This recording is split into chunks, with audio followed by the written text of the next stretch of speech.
I trust parents more than medical professionals at times when it's the home life, when we're talking about the day-to-day in the trenches. Like, I'm the one giving those meds 7 times a day. I mean, at one point we were giving meds every 3 hours, which meant that we had to get up at midnight and 3 a.m. and 6 a.m. And I looked at our doctor and I said, I can't be doing the 3 a.m. anymore. I just can't. I'm not getting enough sleep. And parents get that. Whether your parent is typical or not, you get the late nights and the hard and the not eating and the vomiting and the poop. Every parent gets that. That's such a great equalizer. Like, children are children are children. Like, that's it. That's the level playing field.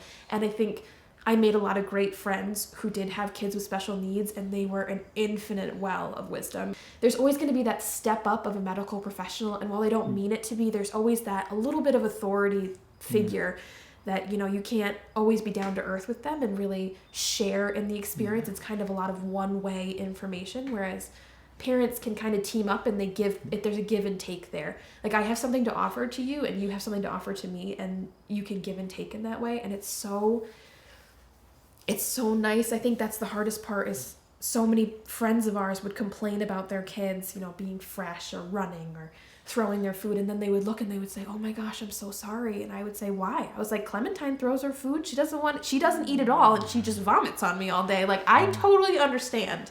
And I think when you have sick kids, it can feel very isolating because you feel as though you have nothing in common with typical parents, and that's not true.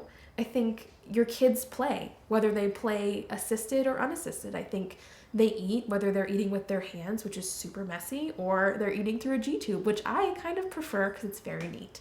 And I think, every kid wears an accessory, whether it's a hair barrette or glasses or a feeding bag. Like, I mean, it's all in how you look at it. And I think the more open-minded you are, I think if you're comfortable, you make the other people comfortable.